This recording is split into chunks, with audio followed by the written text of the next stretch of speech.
जय हिंद शिक्षक साथियों। इस समय एनआईवीएस डीएलएड की जो लड़ाई है वो 5 नए तरीके से लड़ी जा रही है और इसकी जानकारी आपको पिछले वीडियो में हो चुकी है। यहाँ पर जो लगातार अभ्यर्थी जुड़े हुए हैं और 5 इतने स्ट्रांग तरीके हैं जिनसे एनआईवीएस डीएलएड लड़ रहा है। यहाँ पर पप्पू जी के केस की जो रिपोर्ट है वो ये है कि अभी पप्पू जी के केस में ड्राफ्टिंग में अच्छी तरह से तैयारी हो सके। वेस्ट बंगाल और जो भी रिव्यू केस हमारा है एनआईवीएस का विश्वनाथ जी की तरफ से, उसमें भी उसको भी दरमियान रखते हुए, उसको भी समझते हुए ड्राफ्टिंग में कोई दिक्कत ना आए, इसके लिए लगातार उसमें विचार विमर्श चल रहा है और इस विचार विमर्श की वजह से कुछ विलंब ड्राफ्टिंग में हो रहा है। यहाँ पर लगातार अभ्यर्थी इस बात पर निगाह लगाए हुए हैं कि एनआईवीएस डीएलएड के मामले में क्या क्या घटनाक्रम हो रहे हैं। हम लोग अगर बात करें तो अभी जो हमारा नंदन बोहरा जी का केस है जिसको कि विश्वनाथ जी ने रिव्यू पर डाला है, यहाँ पर रिव्यू पिटीशन दाखिल हुआ जैसा कि आप देख पा रहे हैं। Diary number 4961/2024 field on 31/01/2024।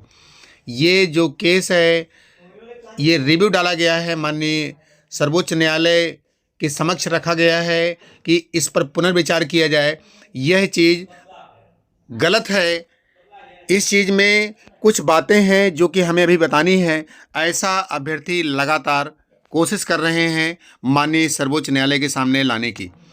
दूसरी बात यहाँ पर जो निकल करके आ रही है दोस्तों, यहाँ पर जो दूसरी बात निकल करके आ रही है वो ये है कि जो हमारी तरफ से एनआईवीएस डीएलएड मामले में सुप्रीम कोर्ट के जजमेंट को पलटने के लिए सुप्रीम कोर्ट के वकील दीप काल्ला जी के जरिए रिव्यू पिटीशन फाइल कर दिया गया है 4961/2024, जिसका डायरी नंबर भी आप लोग देख सकते हैं और डायरी नंबर से उसकी रिपोर्ट भी जान सकते हैं। उत्तराखंड के विश्वनाथ जी की टीम के द्वारा यह किया गया है जिसमें लीगल वर्क हो रहा है।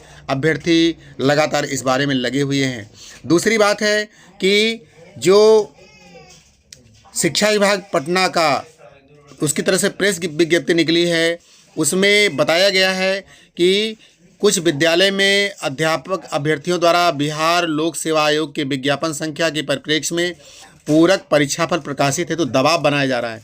यहाँ पर अभ्यर्थी इस बात में दबाव बना रहे हैं, लेकिन विभाग ने पहले ही बता दिया है कि TRA2 के तहत पूरक परीक्षाफल प्रकाशित नहीं किया जा सकेगा।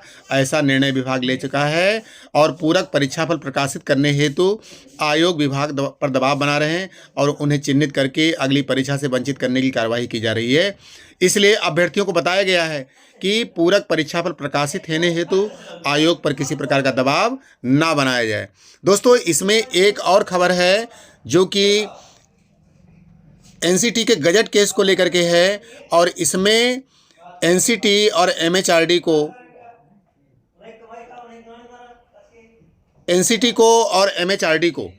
यहाँ पर जो इसके जिम्मेदार बनाया गया है, department of publication government of India को जिम्मेदार ठहराया गया है और इसको लेकर के इलाहाबाद में केस है। इलाहाबाद में जो केस होते हैं उसमें समय लगता है, इसलिए आप लोगों को पैनिक होने की आवश्यकता नहीं है। आप लोगों को हताश निराश नहीं होना है और इस बारे में लगातार आपको कोशिश करते रहना है कि अगर कोई आर्थिक पहलू की आवश्यकता हो, अगर आर्थिक पक्ष मजबूत हो तो उसके बारे में हम लोग कुछ काम कर सकें। दोस्तों, सबसे अंत में जो 5वां ध्रुव है हमारा वो है नंदन बोहरा जी, जिनकी तरफ से जो प्रयास चल रहे हैं उसमें अभ्यर्थियों को अभी और सहयोग करना है। उसके बारे में मैंने अपने चैनल के द्वारा भी बताया है कि आप उनका सहयोग करें और उनका जो है सेंट्रल बैंक ऑफ इंडिया का अकाउंट नंबर है जिसमें आप उनका जाकर के सहयोग करें। ये उम्मीद है कि उससे भी हमें कुछ बेनिफिट मिल सकता है। इस समय संसद में बजट सत्र चल रहा है। बजट सत्र में आवाज़ उठाने से अगर हमारी बात हो गई तो ऐसी स्थिति में हमको निश्चित रूप से कुछ फ़ायदा मिल जाएगा और हमारी बात संसद तक पहुंच जाएगी। यह प्रयास भी अच्छा प्रयास माना जा सकता है। इस समय नंदन बोहरा जी इन सभी बातों को लेकर के दिल्ली में कोशिश कर रहे हैं लगातार कि किसी तरीके से पार्लियामेंट सेशन में गजट की बात आ जाए और हमारा काम बन जाए। तो ये सब सारे घटनाक्रम जो निकल करके आ रहे हैं, वेस्ट बंगाल के केस की रिपोर्ट आप लोगों ने देखी थी। वेस्ट बंगाल से सबसे अधिक सकारात्मक परिणाम निकलने की संभावना है, जो सबसे पहले आप लोगों के समक्ष आएगा, क्योंकि वो केस रनिंग स्टेटस में चल रहा है और उसमें भी कई अभ्यर्थी हैं जो पेटिशनर बने हैं। तो यहाँ पर उस केस से भी हमें कुछ बेनिफिट मिल सकता है। तो ऐसे ही खबरों के लिए चैनल पर जुड़े रहें। मिलते हैं आपसे अगले वीडियो में। जय हिंद।